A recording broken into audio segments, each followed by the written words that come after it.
I felt lost, creatively speaking. So I took a road trip to Washington State. I hoped the landscapes and local tales would spark something in me. When I drove into the small town, it felt strange right away. The air was heavy and the streets were far too quiet. I checked into an old motel. The paint was peeling off the walls and the floorboards creaked under me. After I settled in, I noticed how thin the walls were. I could hear faint whispers, but I brushed it off as my imagination. I tried to focus on my writing instead. The next day I walked around the town. I noticed the vacant houses scattered about. They stood there like creepy sentinels, with dusty windows and cobwebs everywhere. A chill slid down my spine. It felt like someone was watching me. I decided to talk to a few locals, but they were evasive. An old man in the diner stared at me with narrow, wary eyes. I could tell he knew something. That night, the whispers grew louder. They fluttered around me in the motel like the cold mist outside. I tried to shake it off, telling myself I was just hearing things. But then, I heard words. They sounded like a conversation, but I couldn't make out the details. My heart raced. I thought about leaving, but I wanted to understand what was happening. In the following days, I noticed a shadowy figure. It lingered at the edges of my vision. I kept convincing myself it was my imagination or a trick of the light, but it never left me, and my unease grew. Each night, the whispers grew more intense. The locals continued to change the subject whenever I asked about the houses. I felt desperate to uncover their secrets. One evening in the diner, I overheard a hushed conversation. I leaned in closer, hoping to catch something. The moment I did, they fell silent and stared at me. It made my stomach twist. Why would they stop? What were they hiding? On my final night, I stepped outside into the dark. The moon barely lit my path through the trees. That chilling sensation returned like an old friend. The whispers sounded like a roar now, swirling around me. I turned and saw the shadow standing at the edge of the light. I felt a coldness seep deep into my bones like the ground was alive beneath me. Then I heard the voice, although I can't explain it well. It cried out, "You shouldn't have come here."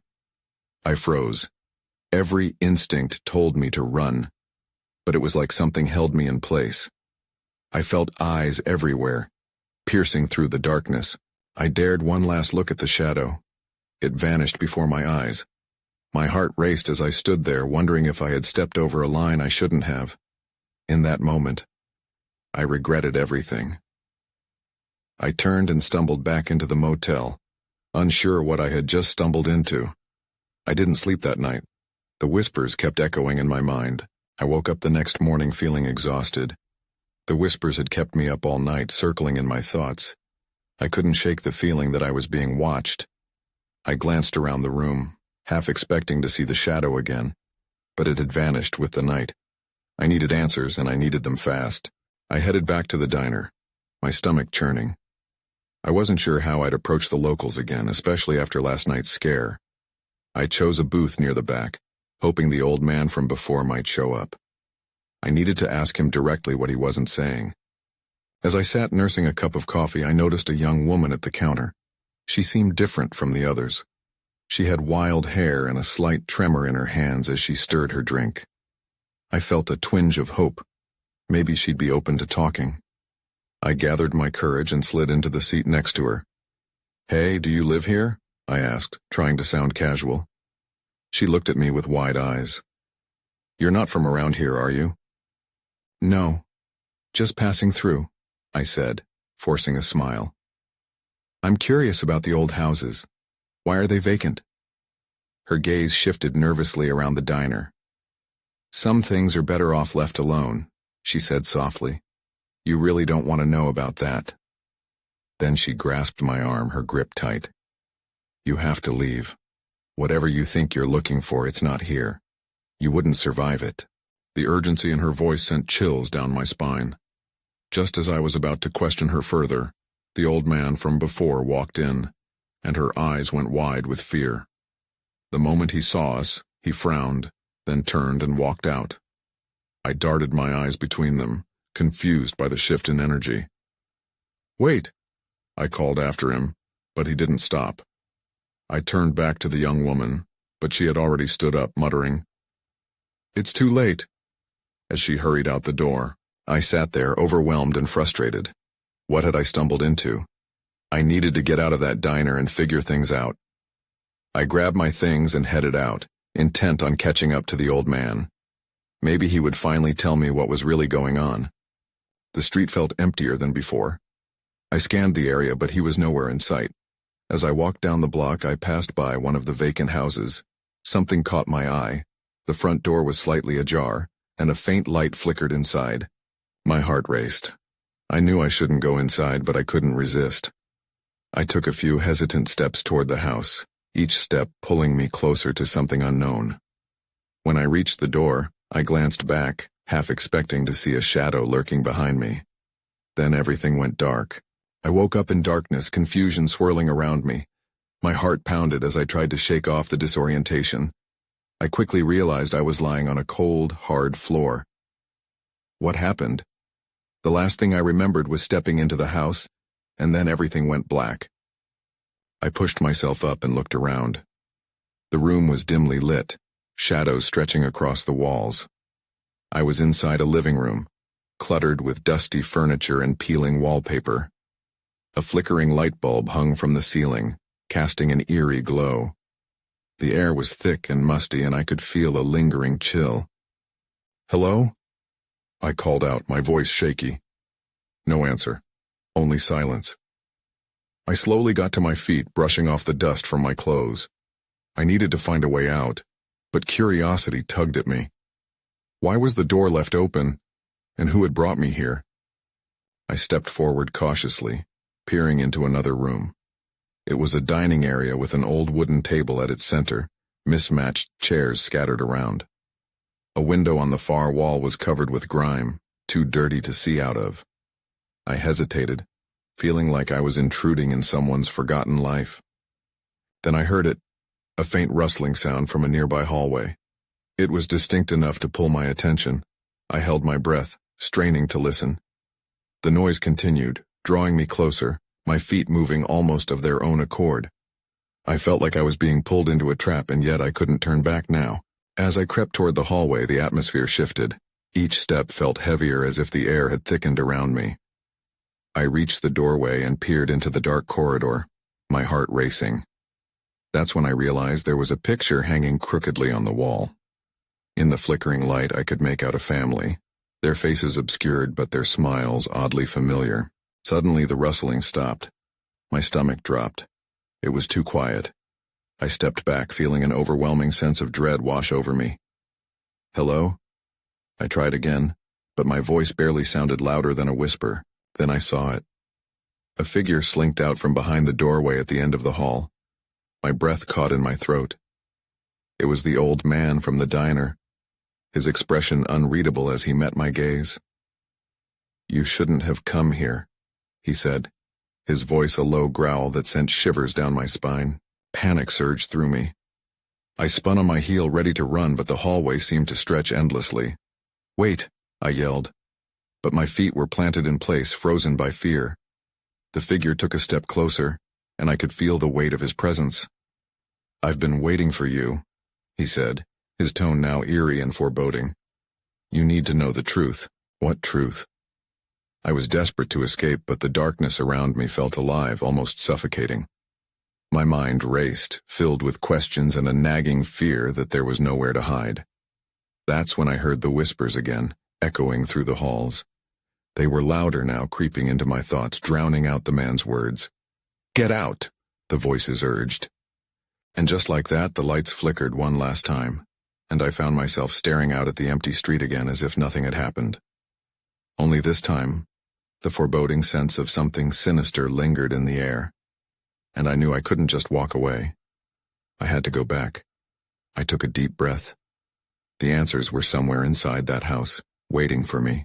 I stood at the foot of the house, staring at the front door that loomed like a mouth waiting to swallow me whole. The sun was setting, and shadows danced ominously across the porch. Taking a deep breath, I turned the knob. It creaked reluctantly as I stepped back inside. The air inside was still heavy, the musty odor clinging to my senses. I half expected the old man to greet me again, but the house remained silent. My heart pounded in my chest as I moved deeper inside, my footsteps muffled by the worn carpet. I recalled the hallway and the picture I had seen. Curiosity urged me to find it again, so I retraced my steps, my eyes darting around for any sign of movement. The flickering bulb overhead cast strange shadows, playing tricks on my mind. I pushed past the dining area and into the hallway, my heart racing as I approached that crooked picture. The faces were still obscured, but I felt drawn to it. I reached up to straighten it, but as my fingers brushed the frame, I felt a cold wave wash over me. A chill seeped into my bones. Then, I noticed something on the floor beneath the picture. An envelope, slightly yellowed and sealed with faded red wax. I crouched down, my breath hitching as I lifted it. The name written across the front caught my eye. To those who seek.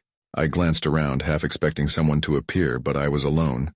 Curiosity overrode my fear. I pried open the envelope and pulled out a single sheet of paper. The words were jagged, as if hastily scribbled, and their meaning struck me hard. Follow the whispers in the dark. They know what you seek, what you... My fingers trembled as I read the note. Were the whispers I heard before connected to this? I felt a sudden stirring of hope mixed with dread. This was more than just a random encounter. It was a challenge, a dark invitation to uncover whatever secret was locked away in this house.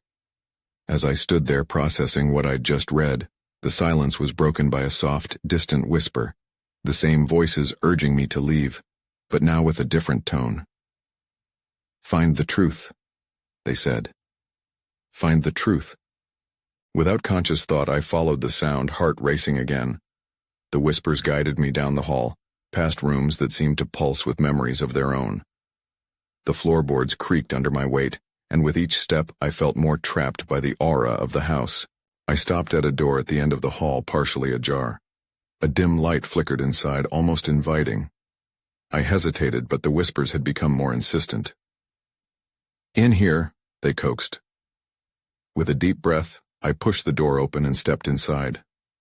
My blood turned to ice. I found myself in a small room cluttered with old books and papers, but what caught my attention was a large mirror covered in dust. In its reflection, I saw not just my anxious face, but behind me, the silhouette of the old man, eyes glinting with something dark. Now, he said, stepping closer, are you ready to know the truth? My chest tightened. I had stumbled into something far greater than I imagined, and with trembling hands, I faced whatever lay ahead. His presence sent a jolt of adrenaline through me, and I stumbled backward, nearly losing my footing. What do you mean? I managed to stammer, my voice wavering. The mirror seemed to amplify my unease, its surface reflecting both me and the mysterious old man in a warped silence. Truth is a slippery thing, he replied, his voice low and smooth, almost a whisper. It can elude you, twist your perceptions. He took another step forward. But it is always there, waiting to be found. I wanted to turn and run, but I was paralyzed, ensnared by curiosity and fear. His presence drew me in, a magnet to my troubled mind. What truth? I forced the words out through clenched teeth. What do you want from me? Ah, my dear, he said with a shadow of a smile. It is not what I want. It's what the house wants. You have come seeking answers, haven't you? He gestured toward the mirror. Look again. I hesitated. The fear radiating from him was palpable, but something compelled me to approach the mirror. With shaky hands I stepped closer, brushing my fingers against the cold glass. I expected to see my own reflection staring back, but the mirror shimmered and morphed. Images began to swirl. I watched in horror as scenes played out, figures etched in shadow, tormenting faces, a young girl crying out for help, a faded photograph that looked disturbingly familiar. My heart raced as I saw flashes of the past, glimpses of despair tangled with some unvoiced horror. I felt myself being pulled into the swirling depths like I might disappear completely. What is this? I gasped, tearing my eyes away from the tormenting images. What does it mean? The house has a history, he said, his tone grave. Those whispers you hear, they are the echoes of those who came before, lost souls still seeking something they can't quite grasp. They are tied to this place just like you now are. Panic surged through me. No, I didn't sign up for this. My voice cracked. I just wanted to know. I thought I could leave. But you knew there would be whispers. He countered smoothly. You heard them, felt their call. I couldn't deny it. The whispers had led me here, to this moment, this confrontation. But understanding didn't ease my fear. It magnified it. I could feel the weight of the house pressing down on me, its walls closing in with each passing second. I turned to run, desperate for escape, but the door slammed shut behind me with a force that rattled the room. My heart sank as I realized the old man had moved in front of the door, blocking my escape. You're not leaving yet, he said, his voice firm. The truth has only just begun to reveal itself. A sudden realization struck me like a physical blow. I had stumbled into a web of twisted fate, and there was no easy way out. I had to face whatever shadowy past was connected to this house, or I might never be free. As despair began to swallow my courage, I noticed something glowing faintly in the corner of the room. It was a small, ornate box partially hidden under the dust. My instincts whispered for me to take a closer look. Gathering what little courage I had left, I took a tentative step toward it. That's when everything shifted. The room started to spin, and a cacophony of whispers rose to a fevered pitch. In that moment, I knew I was being drawn deeper into the house's secrets. I reached for the box, desperate to find out not only what lay inside, but what awaited me beyond the old man's dark eyes. Would it be the key to the truth, or just another layer of deception? As I reached for the ornate box, the whispers crescendoed, wrapping around me like a storm. My fingers brushed against the surface, the coolness sending a shiver down my spine. The box seemed to pulse with a life of its own. A sudden flash of fear gripped me again, urging me to pull back, but the compulsion was stronger. I had to know. I lifted the box and felt its weight in my hands. It was surprisingly heavy for something so small, dense with secrets I could almost sense radiating from it. The surface was adorned with intricate carvings, faces twisted in expressions of agony and joy woven together. It was a puzzle that begged to be unlocked. What are you doing? The old man's voice hissed, slicing through the chaotic whispers. He strode toward me, the heat of his anger palpable. You have no idea what you're tampering with. I don't care, I shouted back, more defiant than I felt. I need to understand. With a shaky breath, I flipped the box open. A plume of dust billowed out, causing me to cough. Inside lay a collection of aged photographs, brittle with time. Each snapshot felt heavy with memories, faces I didn't recognize yet somehow could not ignore. One photo in particular caught my eye. A group of people standing in front of a house, their expressions frozen in time. Look closely, the old man urged, standing just behind me, his breath hot against my neck. Those are your ancestors. A chill rolled through me. I squinted at the photograph, studying the faces. The resemblance to my own startled me. These people? They're my family? Why don't I know them? They are the reason you're here, he replied, his voice softer now, almost conspiratorial. The house has chosen you to complete its circle. You must uncover their truth. I felt the walls closing in, their shadows wrapping around my thoughts. Beads of sweat formed on my forehead as I continued to sift through the box. My fingers trembled, flipping over another photograph. This one depicted the same young girl I had seen in the mirror, her tear-stained cheeks and hollow eyes piercing straight through me. What happened to her? I demanded. The old man stepped back, his face twisting in what looked like pity. You already know the answer. Panic rose again, clawing at my throat. I felt an eerie sense of urgency wash over me. I had stumbled into something bigger than myself, something that connected generations of pain to my own existence. Suddenly there was a sharp crack, like thunder, and the lights flickered above me. The whispers grew into a deafening roar. I dropped the box and stumbled back, clutching my head as though I could block out the noise. "Stop, please," I shouted. But it only intensified. In that chaos, a flash of understanding broke through. Whatever lay hidden here was more than history. It was a living force, desperate to be acknowledged, and I was its unwilling vessel. Then, as suddenly as it had started, everything went dark. The whispers ceased, leaving only an oppressive silence. I felt my heart racing, pounding against my ribcage. Were they gone? Had I unleashed something I couldn't control? When the light flickered back on, the room was empty. The old man was gone. I stood alone, staring at the scattered photographs around me, each one a piece of a dark puzzle I was now responsible for solving. I needed answers, but even more, I needed to know what had happened to the girl in the photos. Her gaze haunted me now. I turned back to the mirror, the surface still shimmering slightly. What would I see this time? I focused on the mirror, my breath hitching in my throat. The glass rippled, reflecting my nervousness. I took a tentative step closer, fueled by a mix of dread and curiosity. As I peered in, the familiar figure of the girl appeared again, but this time her expression was different. She looked hopeful. She opened her mouth, silent words forming in the air between us as if begging me to understand. I couldn't make out the words, but I felt the urgency. They were a plea or a warning. I reached out towards the mirror, fingers brushing against its cold surface. "Who are you?" I whispered, half expecting a response. Instead, my fingertips sank into the glass, and a rush of cold coursed through my arm. The image flickered, and suddenly, I was no longer in my own reflection. I was standing in a dark, cramped room filled with shadows and whispers.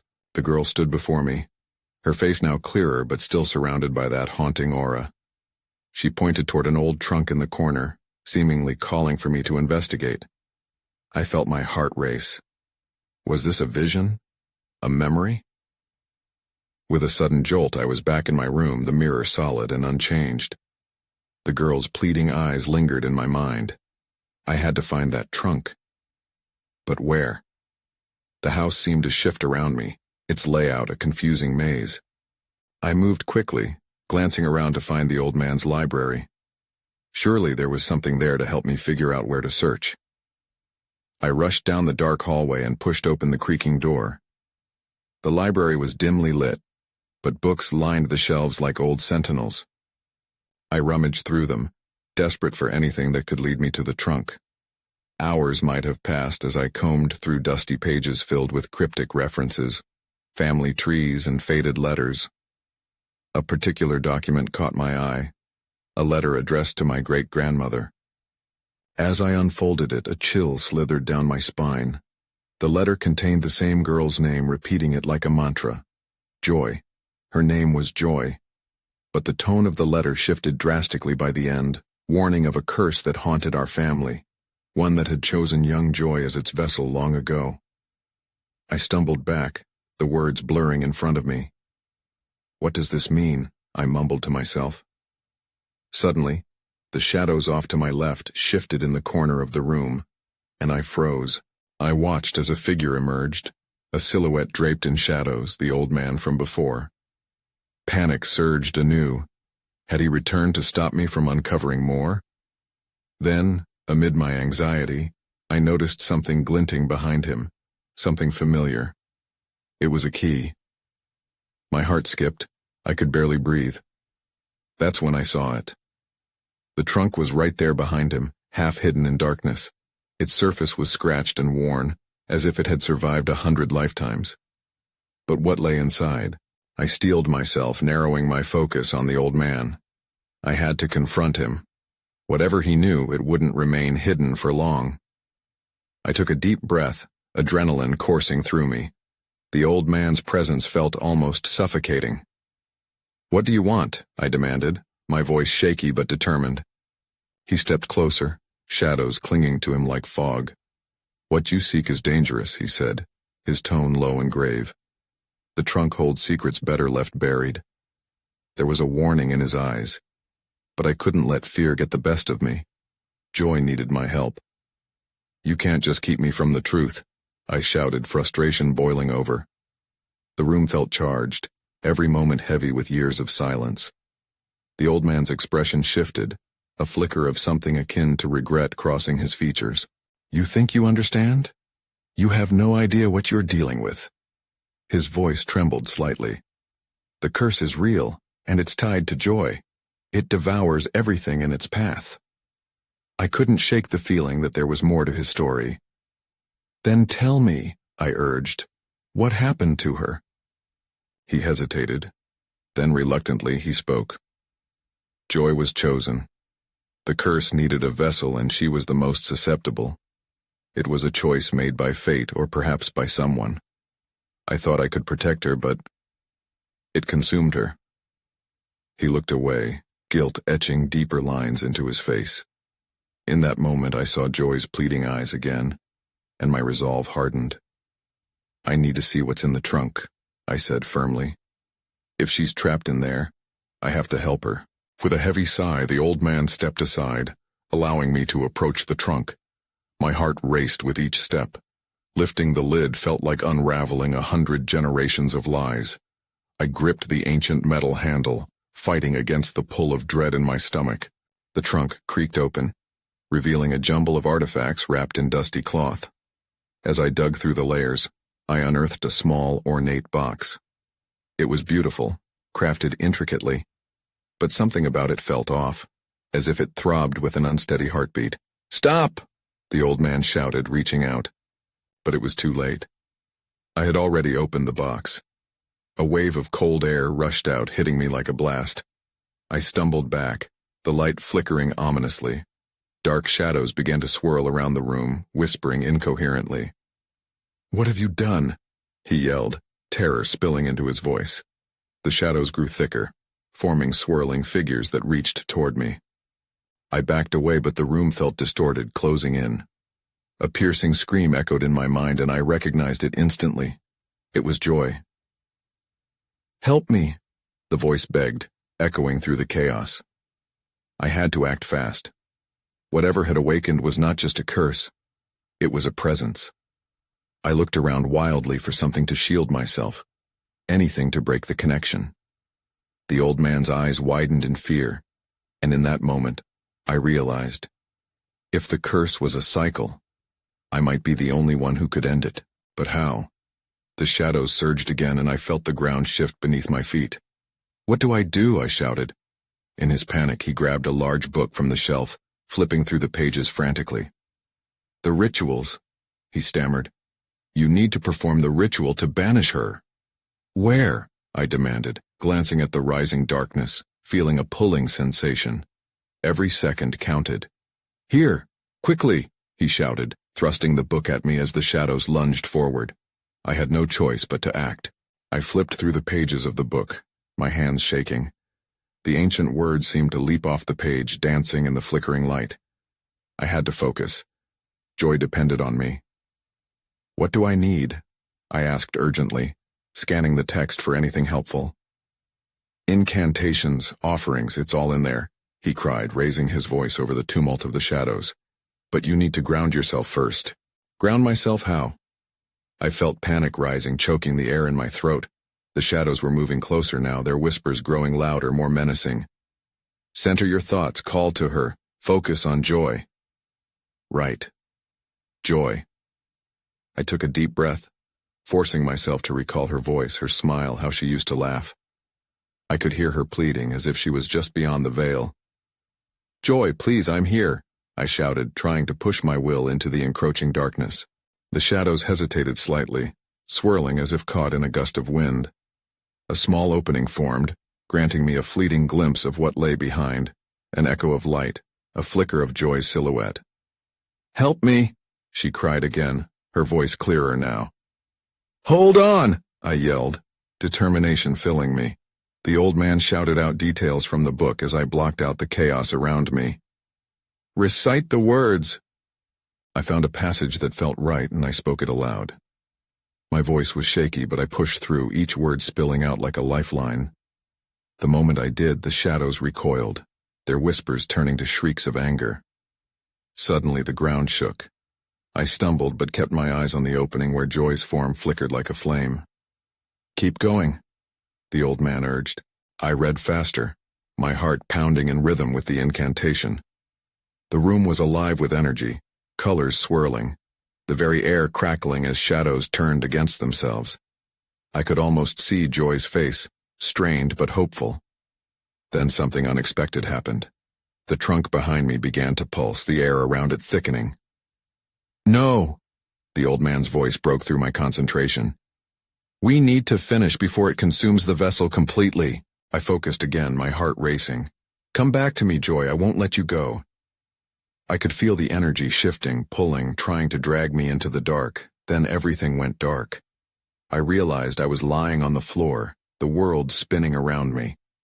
Panic set in as I pushed myself up.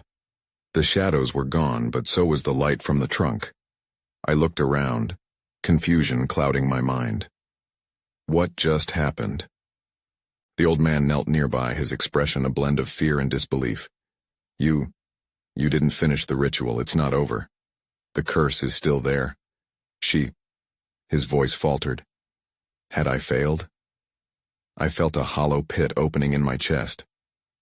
Joy. But then, the trunk began to vibrate softly again, and I could hear a faint whisper. "Help me." A tremor of hope surged through me. I had to try again, but this time I needed clarity. I'd looked too fast. I needed to know what to do. That wasn't just a curse, it was something worse, and I was closer to the truth than ever before. But first I had to find out who, or what, was still lurking inside. I took a deep breath, steadied myself, and approached the trunk again. As I crouched down, every instinct screamed that the answers lay within, but my urgency was tempered by a wave of uncertainty.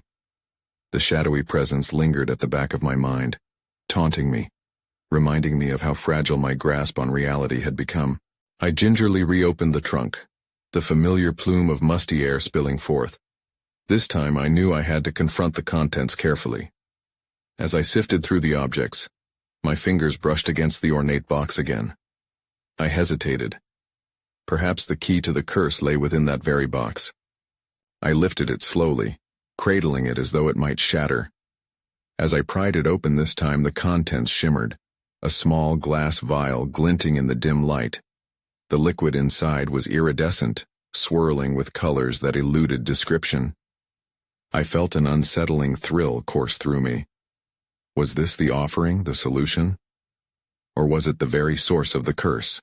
"Joy," I murmured, remembering her face. I blinked, trying to push thoughts of failure away. I had to control my fear and remember the incantation. This time, I focused on the vial, speaking the words aloud and channeling every ounce of emotion behind them. I called to her, beckoning whatever light remained within the darkness. Suddenly the atmosphere changed, a shift that made the air heavy, thick with anticipation. As I continued to chant, I felt a reaction stirring within the trunk. Shadows flickered at its edges, and for a brief moment, I saw Joy's figure standing there, both ghostly and solid, a tether stretched between the worlds. "Help me," she echoed, her voice melding with the whispers that filled the air, creating an eerie symphony that cut through my resolve. But this time, there was clarity wrapped in the chaos. I could see her, trapped but clawing toward freedom. My heart surged with determination as I tried to reach her, to undo the knots that bound her to this place. Raising the vial, I focused on the incantation once more, pouring my essence into each word as though it were a lifeline. The shadows recoiled at my voice, snarling and twisting like a deep-rooted fear dislodged from its hiding place. It felt like a battle of wills, the curse roaring to maintain its grip while Joy's presence flickered, fragile yet unwavering. "By the shadows and the light I command you," I shouted, the final words piercing through the night air, a declaration of my intent. The shadows hissed, though they sounded less resolute, less threatening. The trunk groaned, shaking under the coursing energy. My breath quickened. I sensed the balance teetering. "Joy, you're almost there," I cried, desperate for her to hear me. In a flurry of movement, the trunk burst open completely. A wave of energy washed over me, sending a chill through my bones. The glass vial slipped from my fingers but hovered in the air, glowing fiercely before darting towards the shadow creeping around the room. Then in a flash of brilliant light I felt a pull. The room began to dissolve, collapsing in on itself, trapping me in a maelstrom where time unfurled like wrinkled parchment. The last image I saw was Joy stepping forward, flickering between solid and ethereal, her lips moving, imploring me to believe. In the blink of an eye, the colors faded, and I found myself back at the motel, lying on the floor of my room. The sunlight poured through the window, a stark contrast to the chaos I had just endured. Confused, I bolted upright, my heart racing. Was it a dream? Had I escaped? I glanced around. The room felt eerily normal, but that nagging sensation remained. Everything felt just a bit off. Doses of reality blended with echoes of shadows, whispers now mere fragments on the edge of my consciousness. I rubbed my temples, trying to ground myself against the lingering strangeness. Joy, I whispered, half expecting her to materialize beside me. But nothing happened. The silence felt heavier than before, swelling with unsaid stories. Shadows danced at the edge of my mind, asking me to look closer. Would I ever truly understand what had happened? That house, those whispers, the curse, what had they meant for me? They lingered, intertwined with my bloodline, leaving me contemplating generations of anguish I could barely grasp. I rose from the floor, my legs shaky. Peering outside through the window, I looked back at the house that still loomed beyond, a husk of memories and darkness. A thought flickered. Perhaps it wasn't entirely over. Whatever connection I had pulled back down from the shadows might still shimmer, hidden just beneath the surface, waiting. I moved away from the window, my resolve hardening. I had a lot of questions, and those echoes of the past weren't through with me yet. They reverberated in the shadows, and I knew one thing for sure. I would have to return, even if only to learn the truth that had always eluded me. And somehow I felt her watching.